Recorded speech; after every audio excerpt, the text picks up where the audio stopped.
स्वागत है आपका KMR टेक्निकल इलेक्ट्रिकल चैनल में।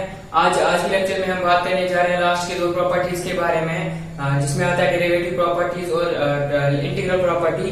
तो ये दो प्रॉपर्टीज आज हम करेंगे। तो हमारा जो प्रॉपर्टीज का जो सेक्शन है वो पूरा खत्म हो जाएगा। तो इसके बाद हम नेक्स्ट लेक्चर बनाएंगे, वो जो है क्वेश्चंस के ऊपर करेंगे। तो क्वेश्चंस जो है बहुत ही इंपॉर्टेंट है from the examination point of view. तो लेकिन उन क्वेश्चंस में क्या है, प्रॉपर्टीज का यूज हो जाता है। तो अगर आपने प्रॉपर्टीज अच्छी से नहीं समझी है तो आप क्वेश्चन में प्रॉब्लम हो सकता है। चलो वीडियो स्टार्ट कर लेते हैं। आज की प्रॉपर्टी जो है वो है डेरिवेटिव प्रॉपर्टी।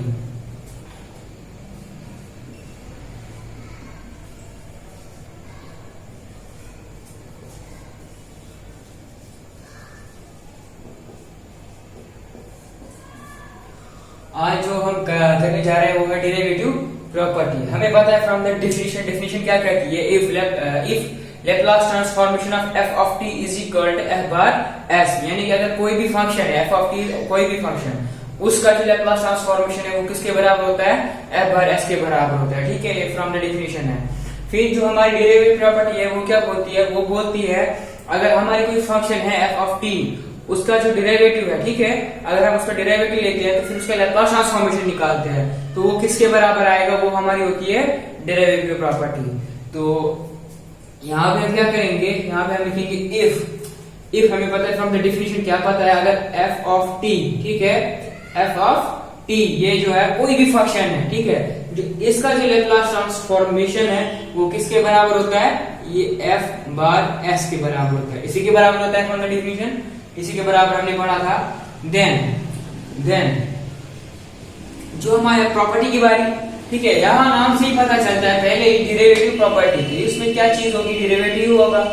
तो डेरिवेटिव किसका होगा, ये जो हमारी फंक्शन है इसका डेरिवेटिव, ठीक है, तो उसका लेप्लास ट्रांसफॉर्मेशन किसके बराबर होगा, वो सिंपली हमारी डेरिवेटिव प्रॉपर्टी हो जाएगी। तो यहाँ पे हम क्या करेंगे, यहाँ पे हम प्रॉपर्टी बोलती है Laplace transformation of F dash, dash से हम जो है, जो आपने पढ़ा होगा ये वर्ग में, डैश से हम रिप्रेजेंट करते हैं डेरिवेटिव यानी कि डिफरेंशिएशन, ठीक है।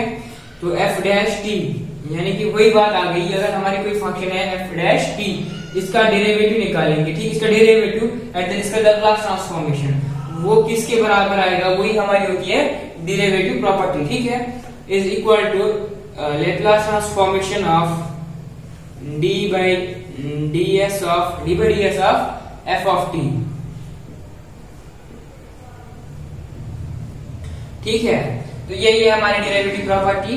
तो हम इसका प्रूफ भी कर लेते हैं और इसका हम लिख सकते हैं ऐसे S F bar S minus F of zero, ठीक है। यहां तक तो आपको समझ में आ चुका होगा, लेकिन आप सोच रहे होंगे ये इसके बराबर कैसे है, ठीक है। तो आगे जो है इसको मैं प्रूफ में, ये वाला स्टेप जो है आपको प्रूफ में समझ में आ जाएगा, ठीक है। यहां तक जो है वो आपको सिंपली समझ में आता है इसकी वजह से, जो यहाँ हमारे एफ ऑफ टी है, एफ ऑफ टी एक फंक्शन है, इसका जो डेरिवेटिव का लेप्लास ट्रांसफॉर्मेशन है, ठीक है, वो किसके बराबर है, वो ये है। तो ये किसके बराबर, इसको हम कैसे लिख सकते हैं, ऐसे भी लिख सकते हैं, ये हम प्रूफ में देख लेते हैं। तो ये हमारी डेरिवेटिव प्रॉपर्टी बहुत इजी है और अब इसका प्रूफ देख लेते हैं। प्रूफ में हम क्या लिखेंगे, प्रूफ में हम लिखेंगे अगर हमारे पास अगर Laplace transformation of f of t, ठीक है, ये हमारी फंक्शन है, हमें पता है फ्रॉम द डेफिनेशन ये किसके बराबर होता है, एफ बार एस के बराबर होता है, ठीक है। फ्रॉम द डेफिनेशन ये एफ बार एस के बराबर होता है।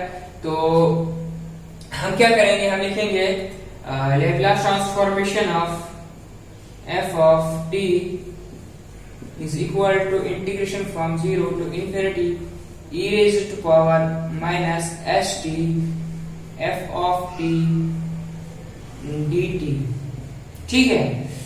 तो ये फ्रॉम द डेफिनेशन आ गया, सिंपल सी बात है, ठीक है। यहाँ पे आपको क्या करना है, यहाँ पे आपको ध्यान देना है, आप इंटीग्रेशन किसके रिस्पेक्टिव में कर रहे हो, dt के रिस्पेक्टिव में कर रहे हो। यहाँ पे जो है, यहाँ पे भी t है और यहाँ पे भी t है, इसका मतलब ये फंक्शन 1 हो गया और ये हमारी फंक्शन 2 हो गई, ठीक है। जब ये हमारी फंक्शन 1 है और ये हमारी फंक्शन 2 है, यहाँ पे क्या होगा, इंटीग्रेशन कैसे होगी, ये फर्स्ट फंक्शन है, फर्स्ट फंक्शन को हमें एज इट इज लिखना है, तो हम इसको लिखेंगे e raise power minus st, ठीक है। ये फर्स्ट फंक्शन है, ये सेकंड फंक्शन है। फर्स्ट फंक्शन जो हमारी है e raise power minus st, इसको हम ऐसे ही लिखेंगे। उसके बाद जो हमारी सेकंड फंक्शन है, इसका integration with respect to dt, integration of f of t with respect to dt, यानी कि विद dt, तो वो क्या होता है, इसकी इंटीग्रेशन होती है f ऑफ t। बट यहां पे लिमिट्स है 0 टू इन्फिनिटी, तो लिमिट्स ऐसे ही रखेंगे 0 टू इन्फिनिटी, ठीक है। माइनस यहाँ इंटीग्रेशन फ्रॉम 0 टू इन्फिनिटी। अब पहले हमने क्या किया था, first function as it is, second function का इंटीग्रेशन, ठीक है। तो अब यहाँ पे क्या होगा, फर्स्ट फंक्शन का डिफरेंशिएशन होगा और सेकंड फंक्शन का इंटीग्रेशन होगा। फर्स्ट फंक्शन का डिफरेंशिएशन करेंगे तो क्या आएगा, e raise to power minus st। तो यहाँ पे अगर हम इंटीग्रेशन कर रहे हैं, इसका डिफरेंशिएशन करेंगे, e रेज़ पावर st का डिफरेंशिएशन कर रहे हैं विद रिस्पेक्ट टू t, यहाँ पे है ये वाला ऊपर वाला form e raise power st का e रेज़ पावर st हो जाएगा, माइनस st का हो जाएगा minus s, internal differentiation minus s, और f ऑफ ये, हाँ ठीक है। अब जो हम अब बचता है f ऑफ t को क्या करना है, हमें इंटीग्रेट करना है, तो f ऑफ t का f ऑफ t ही हो जाएगा, ठीक है। और dt, अब आप यहाँ पे देख सकते हो जो हमारी ये टर्म है, ये और ये किसके बराबर होती है, integration from 0 to infinity e raise to power minus st ft dt। तो ये किसके बराबर लिखी है हमने, ये Laplace transformation of f of t के बराबर होती है। तो मैं इसको यहाँ पे इरेज कर देता हूं, यहाँ पे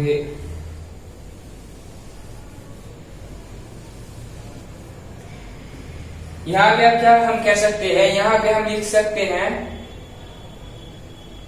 which implies, यहाँ पे आप पहले लिमिट्स दे दो, ठीक है। जब हम यहाँ पे e raise to power st को इन्फिनिटी देते हैं, जैसे आपको मैंने बताया था, e raise to power infinity is equal to 0, e raise power 0 is equal to 1, ठीक है। तो यहाँ पे e रेज़ पावर इन्फिनिटी हो जाएगा तो क्या हो जाएगा 0 माइनस, अब लोअर लिमिट देंगे, जब e रेज़ पावर 0 हो जाएगा तो 1 होगा, ठीक है। और f ऑफ t को 0 देंगे तो f ऑफ 0 हो जाएगा।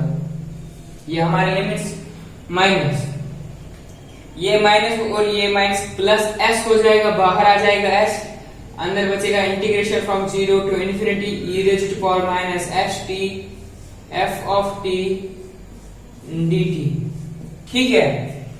तो ऐसे हो जाएगा, विच इम्प्लाइज ये minus f of 0 plus s, ये किसके बराबर होता है, ये बराबर होता है, ये वाली टर्म जो है हमारी, ये किसके बराबर होती है, Laplace transformation of f of t from the definition we know this. Then यहाँ पे आप क्या कर सकते हो, यहाँ पे आपको पता है, हमने फ्रॉम द डेफिनेशन पढ़ा था Laplace transformation of f of t, ठीक है। ये किसके बराबर होता है, f बार s के बराबर होता है। तो f ऑफ t इसको हम रिप्लेस करके ये लिख सकते हैं यहाँ पे, तो is equal to minus f of 0 plus s, इसको हम रिप्लेस करके f बार s भी लिख सकते हैं, f बार s, ठीक है। तो अब हम क्या करेंगे, which implies s f bar s minus f of 0, ये किसके, यही हमको प्रूफ करना था, यही हमारी डेरिवेटिव प्रॉपर्टी है। मैंने आपको बताया था डेरिवेटिव प्रॉपर्टी, फिर लास्ट में आपको इसके बराबर दिखानी थी, ठीक है। यानी कि आपको Laplace transformation of f dash t, ठीक है, इसका लैप्लास ट्रांसफॉर्मेशन किसके बराबर आएगा, वो इसके बराबर आएगा, ठीक है। यहाँ पे जो हमारी डेरिवेटिव प्रॉपर्टीज है वो प्रूफ हो चुकी है। तो ये हमारी सिंपली जो है डेरिवेटिव प्रॉपर्टी यहाँ पे आ जाएगी। खाली आपको क्या करना है, ध्यान में यहाँ पे रखना है, इंटीग्रेशन के टाइम पे ये हमारी फर्स्ट फंक्शन हो जाएगी और यहाँ पे सेकंड फंक्शन हो जाएगी, ठीक है। यहाँ पे आपको करना आना चाहिए, ये वाला रूल लगाना आना चाहिए, फिर बहुत ही इजी है, आराम से हो जाएगा। तो अब क्या करते हैं, यहाँ पे दूसरी प्रॉपर्टी, लास्ट प्रॉपर्टी है इंटीग्रल प्रॉपर्टी है, वो सबसे इजी प्रॉपर्टी इंटीग्रल प्रॉपर्टी ही है। और मैं आपको एडवाइस दूं, आप सबसे पहले जो है मल्टीप्लाई बाय टी प्रॉपर्टी करेंगे, क्योंकि उसमें डिफरेंशिएशन लगता है, और फिर उसके बाद जो है डिवाइडेड बाय टी प्रॉपर्टी और shifting property, and then last में आप इंटीग्रल प्रॉपर्टी करेंगे। इंटीग्रल प्रॉपर्टी में खाली आपको क्या करना होगा मैं आपको अभी समझा देता हूँ। अब हम करते हैं लास्ट प्रॉपर्टी, जो इंटीग्रल प्रॉपर्टी करते हैं।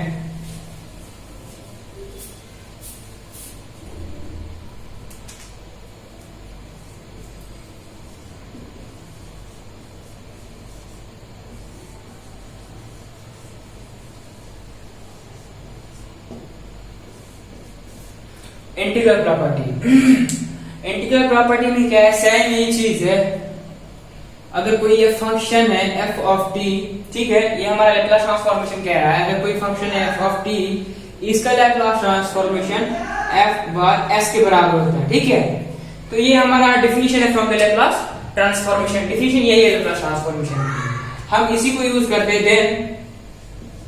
देन अब आती है इंटीग्रल प्रॉपर्टी। यहाँ पे आपको पता है इंटीग्रल नाम से ही पता चलता है, यानी कि क्या, जो हमारी फंक्शन है f ऑफ t, ठीक है, इंटीग्रल इंटीग्रेशन, अगर हम इसकी इंटीग्रेशन करते हैं फ्रॉम 0 टू t, यहाँ पे ध्यान रखना है आपको, कहां से कहां तक, 0 टू t dt, ठीक है।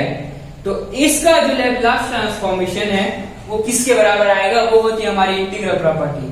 नाम से आपको समझ में आना चाहिए कि प्रॉपर्टी क्या कह रही है। प्रॉपर्टी ये कह रही है अगर कोई फंक्शन है f ऑफ t, उसका लैप्लास ट्रांसफॉर्मेशन ये है, देन अगर ये फंक्शन है f ऑफ t कोई फंक्शन है, इसका integral 0 to t Laplace transformation, इसका इंटीग्रल का इसके साथ हम इंटीग्रल लगाएंगे, उसका लैप्लास ट्रांसफॉर्मेशन किसके बराबर आएगा, वो होती है हमारी इंटीग्रल प्रॉपर्टी।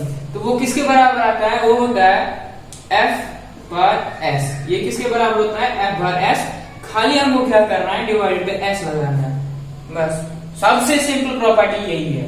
जब आप क्वेश्चन सॉल्व करोगे वहां पे आप फॉर एग्जांपल मान लो 1 डिवाइडेड बाय s माइनस 2 आता है, ठीक है, या s यहाँ मान लो और ऐसे आता है s माइनस 3 आपका आंसर आता है, ठीक है।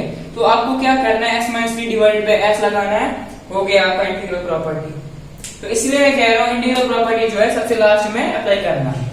तो अब हम इसका प्रूफ देख लेते हैं। प्रूफ में आपको क्या करना है, प्रूफ में आपको करना है प्रूफ में आप लिखोगे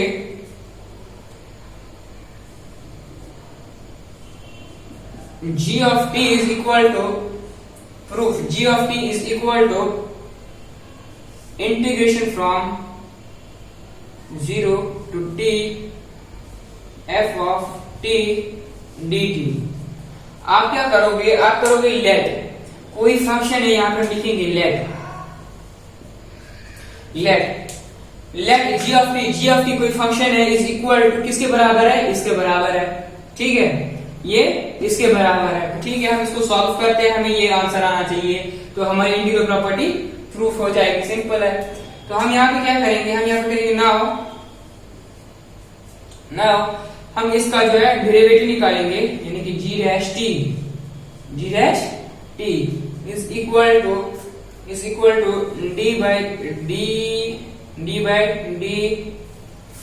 dt of is equal to d by dt of integration from 0 to t f of t dt, ठीक है। तो ये इसके बराबर आ जाएगा। तो now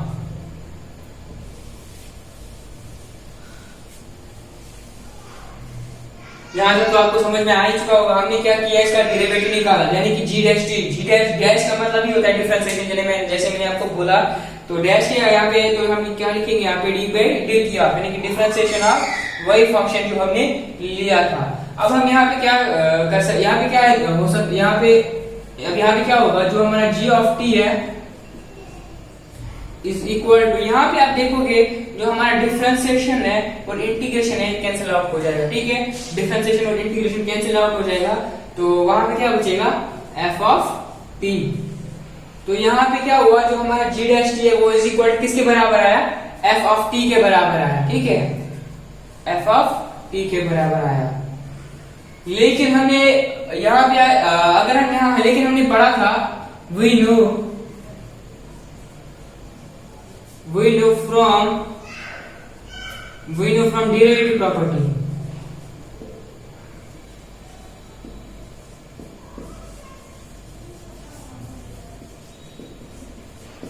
We know from the derivative property. Derivative property हमने उसमें हमने क्या पढ़ा था, हमें पता है उसमें जो Laplace transformation of f of t, ठीक है, जो हमने निकाला था वो किसके बराबर आया था, वो आया था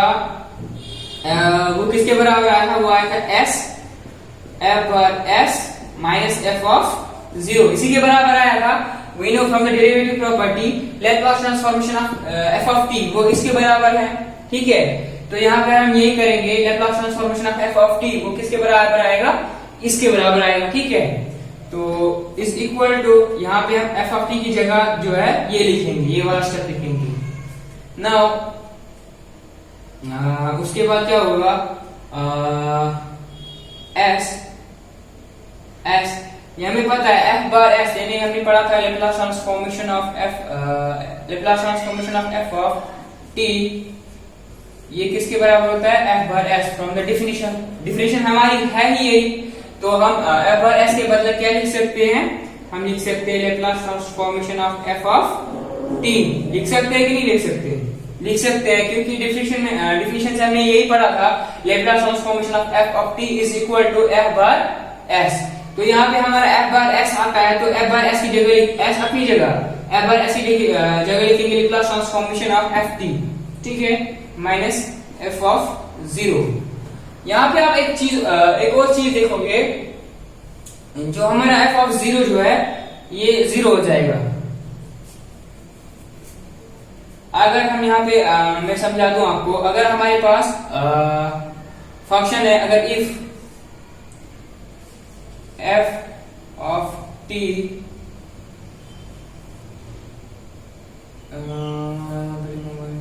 लिमिट t टेंड्स टू 0, अगर t हमारा टेंड्स टू किसको कह रहा है 0, तो जो हमारा f of t वो किसके बराबर आएगा, 0 के बराबर आएगा. तो हम यहाँ पे क्या लिखेंगे, is equal to s Laplace transformation of f of t minus 0, ठीक है, ऐसे भी लिख सकते हैं. तो यहाँ पे हम क्या करेंगे, यहाँ पे हम लिखेंगे तो हमने पहले ही लिखा था, वहां पे हम यहाँ पे हम इस वाले स्टेप पे आप देखो, ध्यान दो, जो हमारा f of t है, तो ये किसके बराबर है, g of t के बराबर है. तो हम यहाँ पे क्या लिख सकते हैं, g of t के बराबर है, और हमने पहले ही लिखा था g of t किसके बराबर है, हमने लिखा था g of t या gt is equal to integration from 0 to t f of t dt, इसके बराबर है, ठीक है, ये हमने पहले किया था. तो अगर हम यहाँ पे f of t इसके बराबर है, तो हम यहाँ पे ये लिख सकते हैं ना, अगर यहाँ पे f of t है, f of t किसके बराबर है, g of t के बराबर है, और g of t किसके बराबर है, किसके बराबर है. तो यहाँ पे हम f of t की जगह ये लिख सकते हैं, which equals s integration from 0 to t f of t dt, और माइनस 0 लिखने की जरूरत नहीं है, तो ये आ जाएगा. तो यहाँ पे क्या होगा, यहाँ पे हम लिखेंगे Laplace transformation of f of t, यहाँ पे हम लिखेंगे Laplace transformation of f of t. तो अब यहाँ पे हम क्या करेंगे, जो s है वो इसको डिवाइड कर देते हैं. यहाँ पे लिखेंगे हम Laplace transformation of f of t divided by s is equal to integration from 0 to infinity f of t dt, ठीक है. तो ये यहाँ पे हमारी जो इंटीग्रल प्रॉपर्टी है वो प्रूफ हो गई, ये हमारी इंटीग्रल प्रॉपर्टी है, यहाँ पे इंटीग्रल प्रॉपर्टी हमारी प्रूफ हो गई. तो इंटीग्रल प्रॉपर्टी हमारी क्या कह रही थी, इंटीग्रल प्रॉपर्टी हो रही थी, अगर हमारे पास कोई भी फंक्शन है f of t, उसको हम डिवाइडेड बाय s कर देते हैं, ठीक है, ये फंक्शन f of t है, उसको हम इंटीग्रेशन कर देते हैं फ्रॉम 0 टू इन्फिनिटी, ठीक है, तो उसका जो लेप्लास ट्रांसफॉर्मेशन है इसके बराबर आना चाहिए. तो ये प्रूफ हो गया. तो तो इसमें बेसिकली क्या होता है, यहाँ पे जो है ये वाला स्टेप मैंने यहाँ पे हम इसमें जो है डेरिवेटिव प्रॉपर्टी का एक स्टेप जो हमने डेरिवेटिव प्रॉपर्टी का प्रूफ किया था, तो ये डेरिवेटिव प्रॉपर्टी जो है तो ये यहाँ पे यूज हो जाती है। आपको करना कुछ नहीं है, जो आपका एफ ऑफ टी है, ये आपका एफ ऑफ टी है वो किसके बराबर है, integration from 0 to t f of t d g, ठीक है। तो ये इसके बराबर होता है, एफ ऑफ टी के बराबर होता है, ठीक है। एफ ऑफ टी आपने लिया, फिर आपको क्या करना है, डेरिवेटिव निकालना है। जब आप डेरिवेटिव निकालोगे तो जो आपका जो इंटीग्रेशन और डिफरेंशिएशन का पार्ट है वो कैंसिल हो जाएगा, तो देन ये आ जाएगा। ये आने के बाद आपका जो एफ ऑफ टी है, आपको पता है जो आपका Laplace transformation of f of T है वो किसके बराबर है, वो इसके बराबर है। फ्रॉम द डेरिवेटिव प्रॉपर्टी हमने किया था। नाउ जब आप ये वाले स्टेप पे पहुंचोगे, यहाँ पे आपको डिफिनेशन वाला पार्ट इस्तेमाल करना है। जब आप ये वाले स्टेप पे पहुंचोगे, यहाँ पे आपको डिफिनेशन अप्लाई करनी है, ठीक है। यहाँ पे आप डिफिनेशन अप्लाई करोगे तो ये लिखोगे, और ये जो है ये किसके बराबर होता है, ये हमने पहले ही लिखा है, ये प्रूफ किया था, प्रूफ स्टार्ट किया था, हमने वहां पे लिखा था जो एफ ऑफ टी है, यहाँ पे हमें एफ ऑफ टी किसके बराबर है, जी ऑफ टी, और जी ऑफ टी किसके बराबर है, इसके बराबर है। तो यहाँ पे हम ये लिख सकते हैं। ये लिखने के बाद जो ये एस है इसको इससे डिवाइड किया और ये आ गया, ये हमको प्रूफ करना था। तो ये हमारी इंटीग्रल प्रॉपर्टी प्रूफ हो चुकी है। तो आज के लेक्चर में बस इतना ही, मिलते हैं आपसे नेक्स्ट लेक्चर में। और नेक्स्ट लेक्चर में हम जो है क्वेश्चंस करेंगे, बहुत इंपॉर्टेंट है from the examination point of view. मैं आपको पहले रिकमेंड करूंगा आप पहले प्रॉपर्टीज को पूरा अंडरस्टैंड कर लीजिए, तब आप क्वेश्चंस खुद कर सकते हो। क्वेश्चन में कोई भी प्रॉब्लम नहीं आएगी आपको, खाली आपको जो है प्रॉपर्टीज अंडरस्टैंड करके जो है बहुत हार्ड वर्क करनी पड़ती है वीडियो बनाने में। तो so guys, do not forget to like and subscribe the video. मिलते हैं आपसे नेक्स्ट लेक्चर में।